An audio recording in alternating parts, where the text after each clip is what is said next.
Vamos falar um pouquinho, então, de um comportamento eficaz para a liderança. Comportamento eficaz, ele é pautado no chá: conhecimentos, habilidades e atitude. De nada adianta nós ficarmos só buscando conhecimento, colecionando diplomas, ser caça-diplomas, se nós não colocamos em prática o que nós viemos aprender, né? O que em cada ambiente desse, a gente acaba tendo oportunidade de levar para o nosso dia a dia uma série de ferramentas, uma série de técnicas. Então, nós precisamos, uma liderança eficaz vai para a atitude, né? Então, ela vai colocar em prática conhecimento em relação a produtos e serviços, à concorrência, ao mercado, aos clientes, a empresas em gerais. Nós temos que ter esse conhecimento. Habilidades: preparação e planejamento. Como fazer uma prospecção, uma abordagem, eu me preparo, eu tenho que ter uma habilidade para isso. Levantamento das necessidades, criar uma proposta de valor sobre o meu negócio, isso entra aqui nas habilidades. A própria negociação, que daqui a pouco eu quero fazer um exercício com vocês de negociação. O fechamento, o pós-vendas, entra nas habilidades. Mas a atitude, aqui, nada disso é válido se eu não partir para o campo da atitude. Eu não posso ficar só no planejamento, eu preciso ir para a execução. Então, aqui, motivação, foco, iniciativa, inteligência emocional, porque eu sei que vai ter muitas objeções que eu vou ter que driblar para implementar tudo que o meu conhecimento e habilidade me trouxe. Para ir para a prática, eu vou ter muitas divergências. Comprometimento, preciso ser criativa, preciso ser ética, preciso ser persistente naquele momento que parece que vem 10 baldes de água fria para dizer assim, não implanta nada disso. Agora é uma pandemia, agora é uma crise no mercado, agora, né, e a gente precisa ter persistência e autodesenvolvimento. Então, o comportamento dessa liderança eficaz, ele vai passar por uma visão e planejamento estratégico.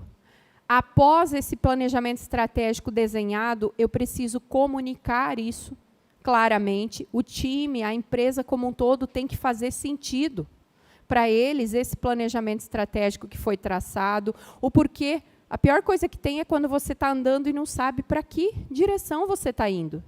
Então, isso precisa ser muito bem comunicado. E um líder eficaz vai ter essa preocupação de querer que o time saiba por qual meta eles estão brigando. O que eles precisam alcançar? Uma vez eu liderei uma empresa, fui liderar um projeto de digitalização documental. E lá era uma área de produção, né? Então, nós tínhamos uma linha de produção e os colaboradores não sabiam qual era a sua produção diária. E o projeto estava instalado quando eu cheguei há 9 meses, e na primeira conversa que eu tive com os colaboradores, eu percebi que eles só sabiam da meta global. Mas eles não sabiam qual era a meta de cada um, qual era a meta diária, quanto que eles precisavam produzir para, no final do mês, entregar aquele 1 milhão de imagens digitalizadas. Ninguém tinha. E num processo de digitalização, são várias etapas, começando lá pela análise documental, pela triagem, pela higienização dos documentos. E, então, cada etapa dessa demanda um tempo diferente. E a primeira coisa que eu fui fazer com essa equipe foi mensurar isso, literalmente com o cronômetro do lado, para saber quanto tempo demorava a execução de cada uma daquelas etapas, para calcular a meta de cada colaborador de acordo com a etapa que ele estava. Então, tinha controle de qualidade, por exemplo. Controle de qualidade não conseguia fazer mais que 4 caixas box por dia. Cada caixa box responde por 1000 imagens. Né? Então, por quê? Porque o controle de qualidade tinha muitas áreas para mapear, que não poderia passar nada com falha, porque senão depois vinha reprovado todo o lote. E o lote era com 10.000 imagens e vinha reprovado as 10.000 por conta de uma folha que estava virada. Então, o controle de qualidade, a meta deles era 4. Higienização era 10. Então, eu tinha uma discrepância. E cada colaborador... nós só atingimos a meta a partir de quando isso ficou desenhado para eles, quando ficou personalizado a meta de cada um, e para eles saber, será que eu estou dando de mais ou de menos? E aí também de ter, até agora no almoço, eu conversava com o professor Leandro em relação a uma situação de produção onde um determinado aluno comentou: professor, eu tenho uma meta diária, de hora por hora, já era no ramo de confecções, de costura. Eu preciso costurar 120 golas de camisa por hora e eu não consigo chegar nessa meta. Por mais que eu me esforce, por mais que eu não levante nem para ir para o banheiro, né, eu não consigo costurar 120 golas em 1 hora. Isso são 30 segundos. Aí eu parei para refletir com ele e falei assim: mas e os demais colegas que têm a mesma meta, alguém entrega? Não, professora, ninguém. Nenhum conseguiu fazer os 120. Então, o que a gente está falando aí?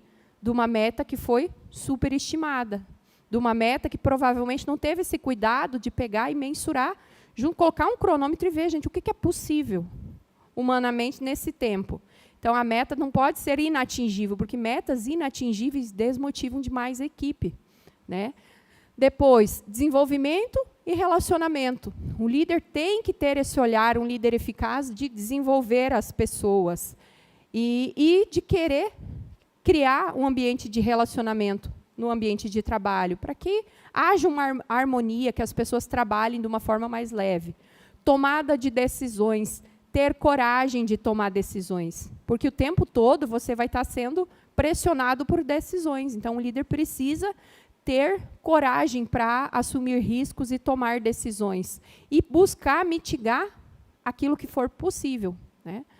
Motivação e inspiração, flexibilidade e adaptabilidade, eu acho que essas são características cruciais para um líder, porque às vezes você vai com uma ideia, coloca, e aí a equipe, quem está executando aquilo na ponta, vê objeções que você lá, na sua decisão gerencial, lá do seu escritório, lá da sala, você não conseguiu mapear aquilo de quem está lá na ponta.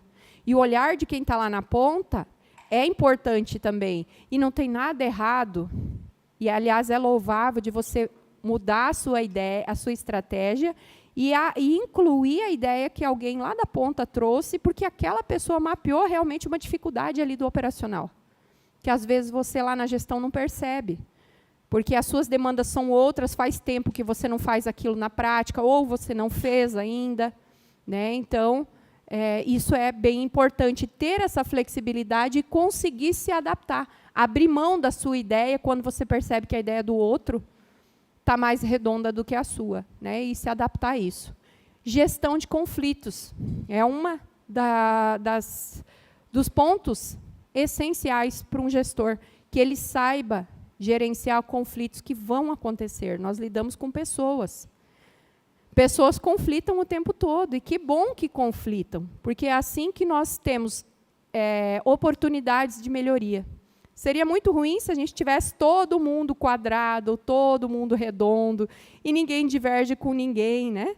Então, conflitos, o gestor precisa ter habilidade para contornar e entender a situação e dizer: ok, aconteceu, e a partir daqui, como que nós caminhamos? Né? Então, isso também é muito importante. Desenvolver talentos, formar novas lideranças, né? Que é aí um grande receio de alguns gestores, né? Uma insegurança de formar novos líderes, mas é essencial. Se você quer ter um time de alta performance, você tem que ter vários líderes junto com você. A águia voa com águia, galinha com galinha. Então, a gente, enquanto gestor, você tem que querer mesmo deixar muitas pessoas preparadas para poder alçar voos maiores. Para quando vir uma proposta de lançar uma câmera digital, você, opa, é o caminho. Aí eu abro mão dos meus filmes, né, e eu vou nessa nova visão. Integridade ética, né? Um líder íntegro, um líder ético faz toda a diferença, porque a equipe é exemplo, a equipe é espelho do líder. Se você tem um desvio de conduta, de caráter, você vai ter dificuldade de trabalhar com colaboradores honestos e vice-versa. Se você é um líder que ensina a dar jeitinho, que ensina que, não, tem uma normativa, mas, por exemplo, o Grupo 1 poderia ter lançado o produto sem cumprir as exigências regulatórias. É dar um jeitinho. Eles poderiam conseguir dar um jeitinho, falsificar um documento para dizer que tem e entrar com aquele produto? Poderia. Mas é uma conduta o quê? Que não é ética e é uma conduta que fere integridade. E é isso que você está ensinando os colaboradores, e aí eles também vão fazer. Né? E depois tem que ter foco em resultados. Uma empresa que não entrega resultado, a primeira cabeça que é cortada é de quem? Do líder, do gestor. Então, corta, não está conseguindo atingir a meta, tenta-se de tudo. No final das contas, no frigir dos ovos, quem vai levar a culpa?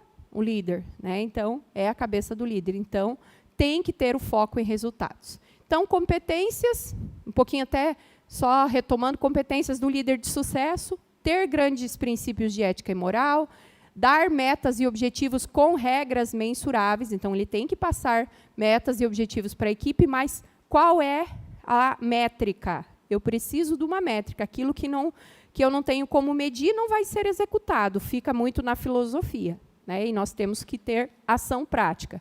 Comunicar a expectativa de uma maneira clara. Então, o líder tem que comunicar qual é a expectativa em relação ao colaborador. Porque a pior coisa é você estar navegando, você estar trabalhando e não saber o que esperam de você.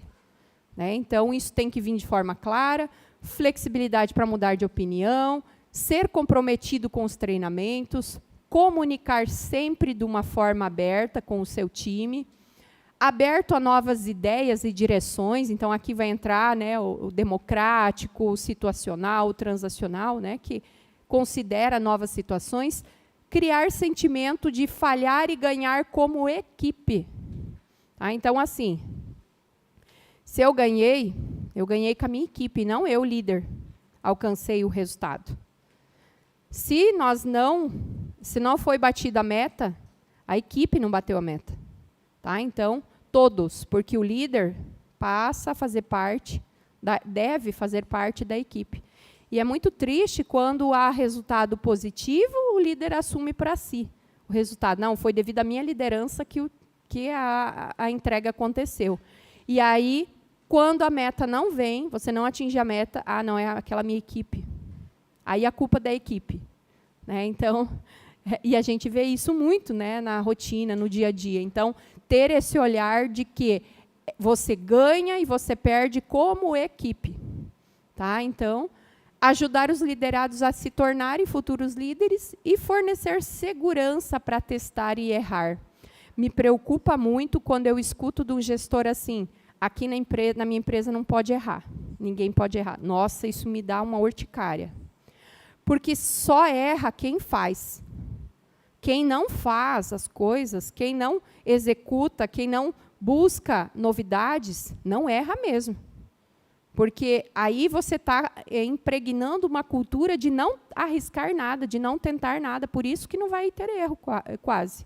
Então, me preocupa quando eu escuto um gestor falar, duas coisas me preocupam. Uma, quando ele fala assim, eu não tenho outra estratégia, tem que ser essa e ela tem que funcionar. Então, às vezes eu escuto, eu não tenho plano B, o plano A tem que funcionar. Isso me preocupa. E a outra situação que me preocupa é externalizar para o colaborador que ele não pode errar. Empresa onde o colaborador tem medo de tudo, ele não tenta nada. Então, assim, ele evita ao máximo. E os erros são oportunidades de crescimento e de melhoria. Então, a gente precisa fomentar as tentativas. Né?